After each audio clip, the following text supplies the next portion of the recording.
You are my sunshine, my only sunshine. You make me happy when skies are gray. You'll never know, dear, how much I love you till you take my sunshine away. The other night, dear, while I was sleeping, I dreamt I held you in my arms. When I awoke, dear, I was mistaken. So I held my head and I cried, you are my sunshine, my only sunshine. You make me happy when skies are gray. You'll never know, dear, how much I love you till you take my sunshine away. That was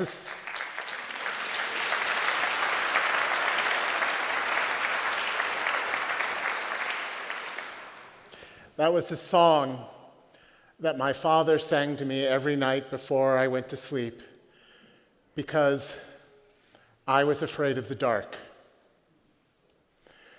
I still remember that pitiful gasp of the ophthalmologist looking through this contraption at my eye. And he turned to the resident next to him and he said, "Take a look at this. You're only going to see this once or twice in your career." And I thought, well, that can't be good. And he said to me, "Mr. Bailey, you have terminal glaucoma. Most of your optic nerve has been shattered." And I said, "Okay, what's the treatment?"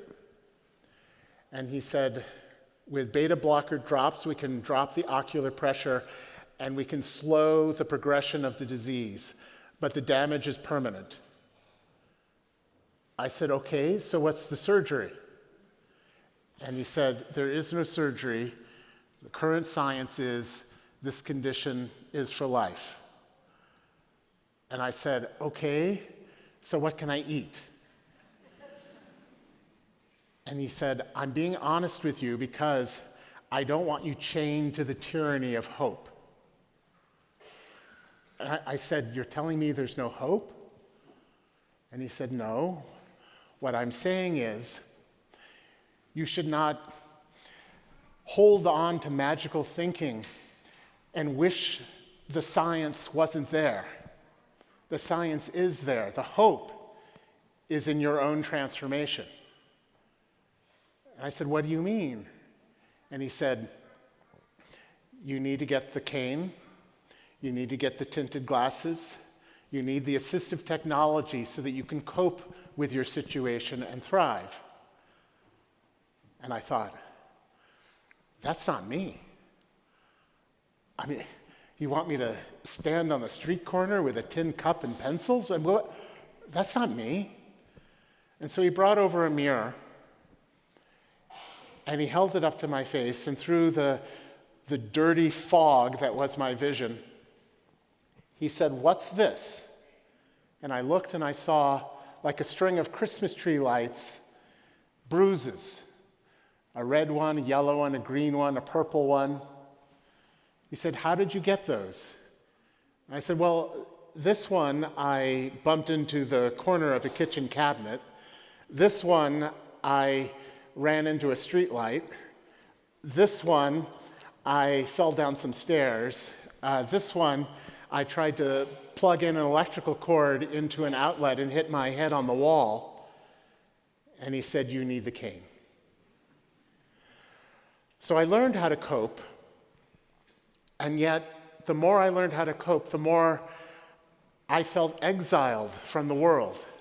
I felt caught between these two forces, tectonic forces. On the one hand, the immense grief of being exiled from the visual world, that sense of loss of the past.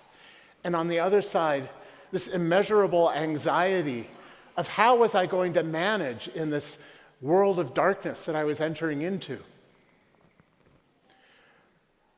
Until one day, the transformation happened. I was in London, and I was preparing to give a speech at the Wellcome Trust. And to relax, I decided to go to a midday concert at St. Martin in the Fields off Trafalgar Square. And this was right before the pandemic. There was a huge crowd at Trafalgar Square, and I'm trying to make my way across. And I get caught up in the sea of humanity, and the tide of these people buffet me back and forth, and I start to become disoriented. My breath quickens, my heart is racing, I begin to sweat, and I realize I'm having an anxiety attack. And soon I become disgorged on the wrong side of the square and find myself marooned in front of the National Gallery.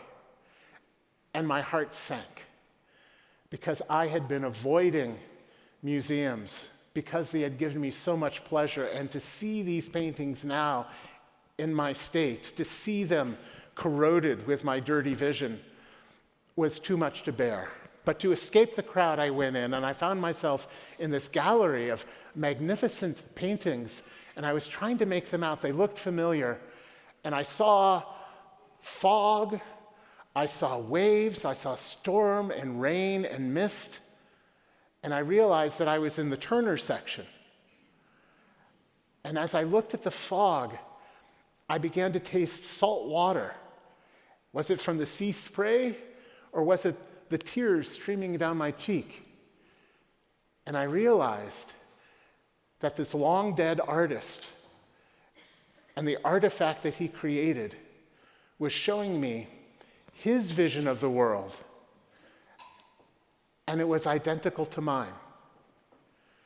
And for the first time, I could imagine that the way I see the world could be conceived of as beautiful.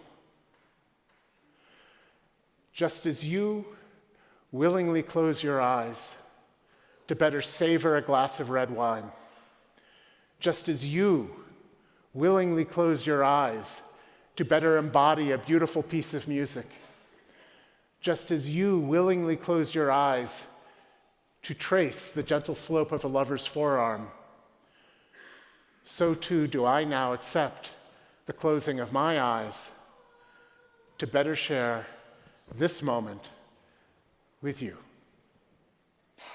La paix, la santé et le bonheur à tous.